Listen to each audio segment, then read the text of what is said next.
महाराष्ट्रामध्ये 1 सप्टेंबर पासून तर 31 मार्च पर्यंत महात्मा ज्योतिराव फुले लोक अदालती आयोजित करण्याचा विचार महसूल विभागाने केला आहे। द्विशताब्दी निमित्त हा अभियान आहे। या अभियानामध्ये तहसीलदार, प्रांत, एडीओ, कलेक्टर आणि ॲडिशनल कमिशनरकडे ज्या केसेस आहेत, ज्या अनेक दिवसापासून केसेस प्रलंबित आहेत, या केसेसचा निपटारा लोक अदालत घेऊन करायचा असा निर्णय केला गेला। वर्षानुवर्ष लोक तहसीलदारकडे, एडीओकडे जातात, पण केसचे निकाल लागत नाही।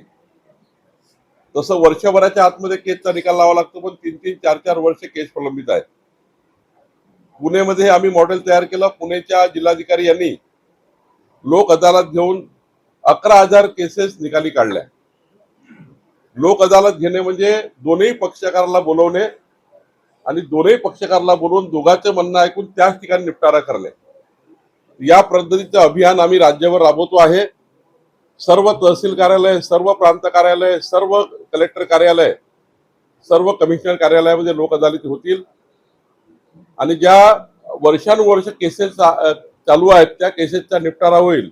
मला विश्वास आहे ज्या पद्धतीचा शासन निर्णय आम्ही केला आहे, या शासन निर्णयाचं तंतोतंत पालन केलं आमच्या अधिकाऱ्यांनी, तर निश्चितपणे या राज्यातल्या 50% केसेस या समझोता करून निकाली काढू शकतो असं अभियान या ठिकाणी घेतलेलं आहे। त्यामुळे 1 सप्टेंबर 2026 ते 31 मार्च 2027 या अभियानामध्ये ज्यांच्या केसेस तहसीलदारकडे, प्रांताकडे, एडीओकडे, कलेक्टरकडे सुरू आहेत, वाद सुरू आहे जमिनीचे, हे वाद लोक अदालतीच्या माध्यमातून सोडवण्याकरता जनतेने सुद्धा पुढाकार घ्यावा।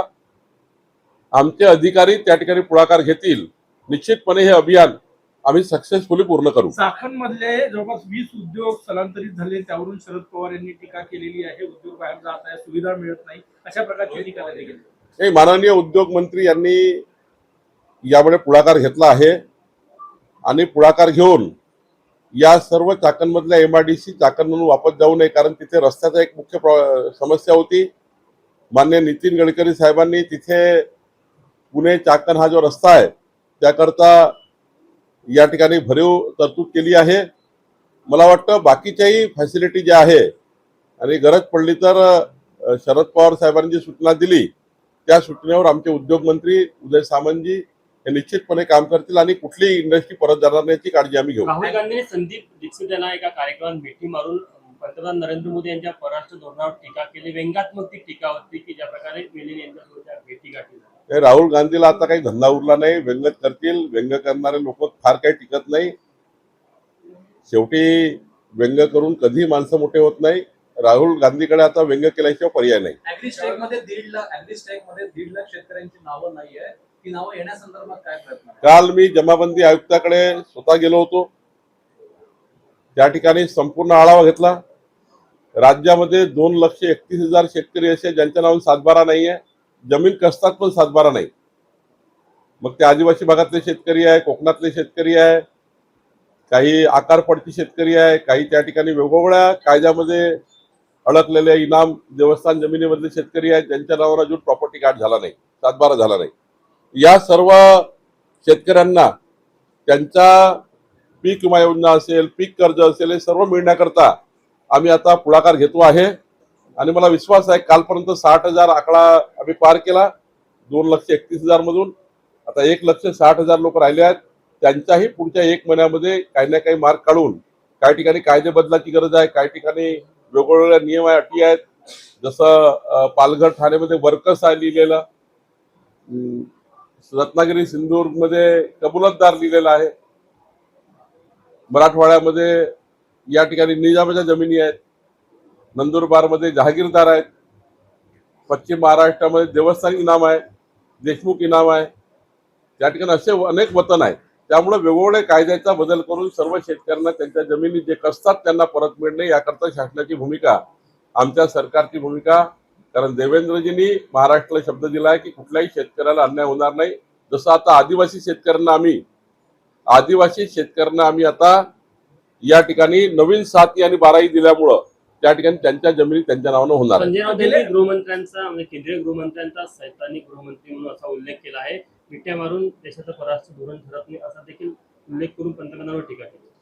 नाही, असं आहे की अशा पद्धतीच्या टीका करून काही मिळणार नाही. आमचे गृहमंत्री अमित शहाजी यांनी या देशाला सुरक्षित करण्याकरता प्रचंड आपला या ठिकाणी भूमिका केलेली आहे आणि संजय राऊत यांच्या बोलण्याने काही फरक पडत नाही.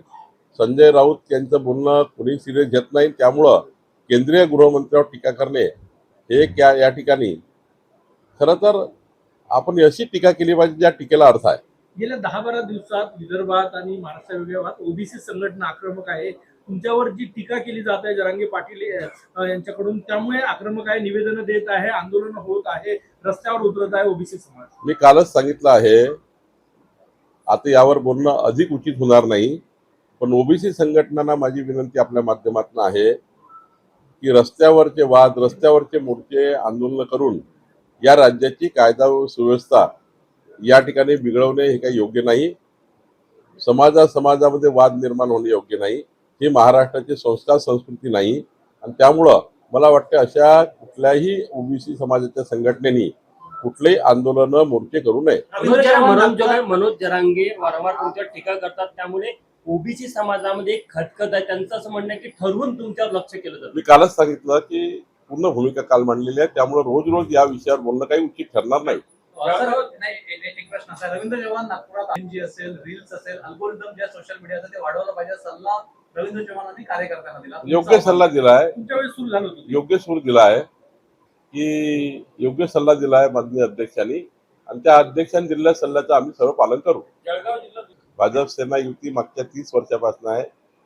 भाजपने शिवसेनेला, शिवसेनेने भाजपला भावाभावासारखं सांभाळलेलं आहे. आणि त्यामुळं असं वक्तव्य काही मला वाटतं कुठल्या उद्देशाने केलं मला माहिती नाही. पण ठीक आहे, चर्चा करेल त्यांच्याशी मी. नागपूर शहर जिल्ह्यामध्ये 3940 इमारती अशा ज्या ओसी नाही आहे. फक्त बिल्डर्सनी नकाशा मंजूर केला, पण नंतर मात्र सर्व नियमाचं उल्लंघन केलं. रेरा ऍक्ट उल्लंघन केलं, नगरपालिका ऍक्ट उल्लंघन केलं, महानगरपालिका त्या ठिकाणी UDCPRचं उल्लंघन केलं, DP प्लानचं उल्लंघन केलं, अव्वाच्या सव्वा या ठिकाणी डेव्हिएशन केले. त्यामुळं माननीय नितीन गडकरी साहेबांनी बैठक घेतली, माननीय मुख्यमंत्र्यांशी माझी चर्चा झाली. पण मी या ठिकाणी आवर्जून सांगेल, ज्यांनी लोकांना फसवलं आहे त्यांना आम्ही सोडणार नाही. छोटे मोठे डेव्हिएशन असतील ते आम्ही दूर करू. आम्ही काही बिल्डरला त्रास देत नाही, पण याचा अर्थ नागपूरला उद्ध्वस्त करणे योग्य नाही. ज्या पद्धतीचा नागपूरमध्ये पूर येतोय, पुराणी होतोय, हे अव्वाच्या सव्वा जे चुकीचे बांधकाम झाले. आम्ही रस्त्याचं नियोजन केलं, पिण्याच्या पाण्याचं नियोजन केलं, गटर लाईनचं नियोजन केलं, पण या अशा बिल्डिंग बांधलेल्या आहेत ज्यामुळे सारं नियोजन बिघडलं.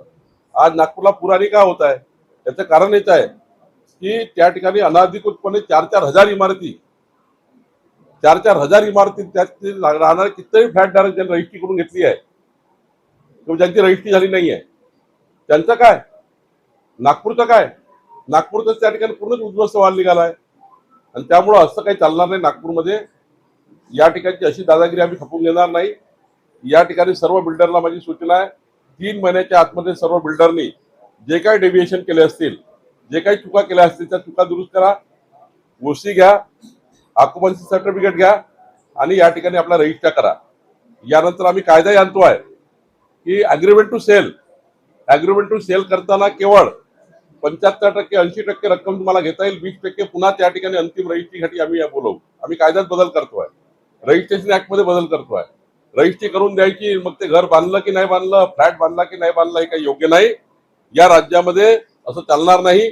ज्यांनी अनाधिकृत बांधकामं केले, ज्यांनी अवैध बिल्डिंग बांधल्या, एक त्या बिल्डिंगला त्या ठिकाणी आम्हाला निर्णय घ्यावा लागेल, नाहीतर या ठिकाणी बिल्डरवर कडक कारवाई करा. मनात ओबीसीच्या भीती आहे की आपलं आरक्षण तर जाणार नाही. आज पुण्यात बैठक सुद्धा आहे. ओबीसी कमिटीचे अध्यक्ष म्हणून, महाराष्ट्राचे ओबीसी नेते म्हणून ओबीसी समाजाला काय आश्वस्त करणार? नाही, ओबीसीवर कुठलाही अन्याय होणार नाही आणि मराठा समाजावरही त्या ठिकाणी काही अन्याय होणार नाही, ही काळजी सरकारने घेतली आहे.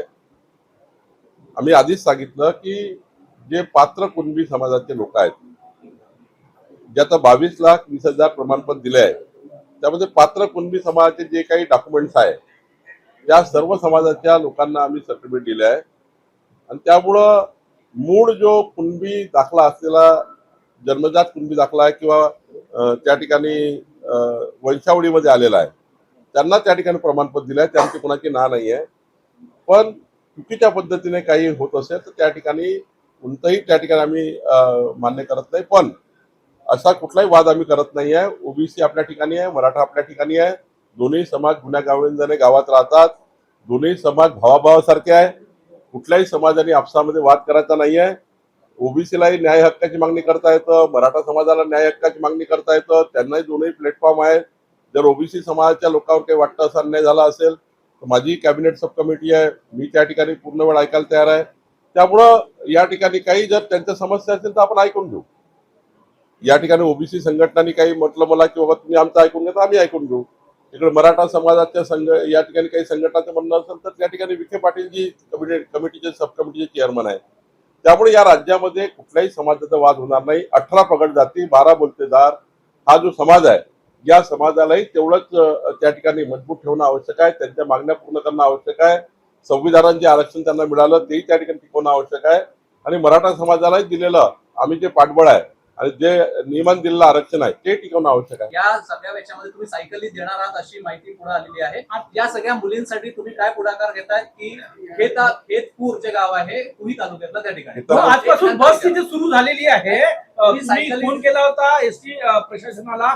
आजपासून आज पहिली फेरी इथे आलेली आहे. सध्या स्थिती मी प्रताप सरनाईकजी यांच्याशी स्वतः बोललो, कुस्तेकर त्यांचे एमडीशी बोललो, गबने नावाच्या आरएमला बोललो, बस सुरू केली. पण तिथल्या मुलींना किती सायकली पाहिजे आहे याबद्दलचा मी तिथल्या प्रांताला पाठवणार आहे, तिथल्या तहसीलदारला पाठवणार आहे आणि आमच्या ट्रस्टकडनं त्या सायकली पुरवणार आहे.